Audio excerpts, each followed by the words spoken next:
After much prayer and months of careful thought, I've decided that next season, season 25, will be the last season of The Oprah Winfrey Show. The following is an edited video version of a highly thought-provoking article written by Dr. Grace Vuoto. Dr. Grace is the executive director of the Edmund Burke Institute for American Renewal in Washington, D.C. Dr. Grace's article is about the subject of the Oprah Revolution.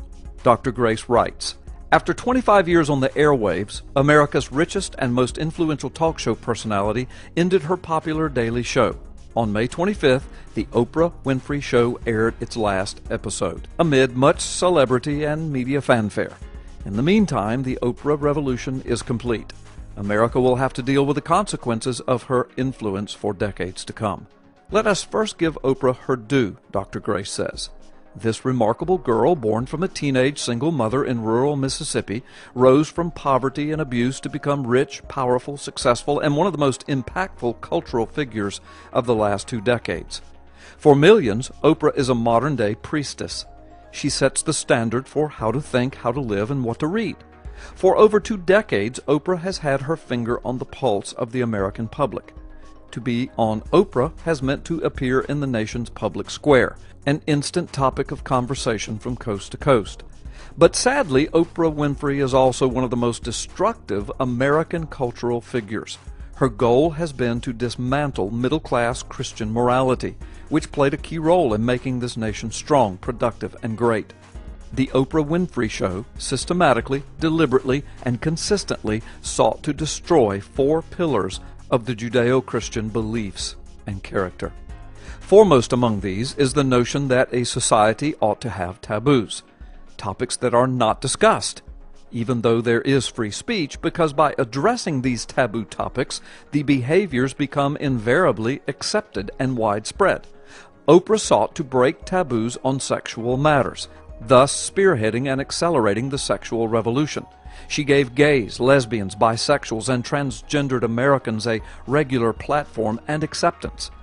The implicit message of the show was that Americans should not judge others for their sexual practices, regardless of what these practices are. Oprah advanced the nation's descent into perversity. In addition, Oprah showcased the victim. The show destroyed the Anglo-American concept of the stiff upper lip. That is, the idea that pain has to be borne with grace and dignity. The Oprah Winfrey Show led to the notion that displaying emotion in public and being introspective is healthy. Contemporary America has been Oprahfied. Cry, look inside, cry, and look inside some more. The ultimate pathetic focus on the self that leads to self-pity and paralysis. Also, Dr. Grace says, the Oprah Winfrey Show advanced the idea that true compassion consists of not judging. Thou shalt not judge. The first liberal commandment was a hallmark of many Oprah episodes. Oprah Winfrey was ultimately the champion of a society full of moral equivocation. And last but not least, Oprah endorsed spirituality without organized religion. She was hailed by Christianity Today as an icon of church-free spirituality. Oprah's brand of spirituality became another means of self-indulgence. Oprah's style of living with purpose is therefore a mishmash of being socially conscious, sexually liberated, introspective, morally equivalent, and spiritual, but without regular church attendance. To compensate for the emptiness of this lifestyle, Oprah recommends daily gratitude and philanthropy. In other words, Oprah makes it up as she goes along.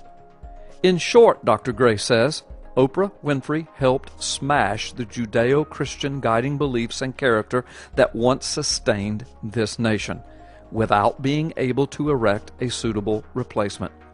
She holds a place in our society once reserved for moral leaders who were wise, learned, and paragons of virtue. Yet she is neither wise, nor learned, or exceptionally virtuous.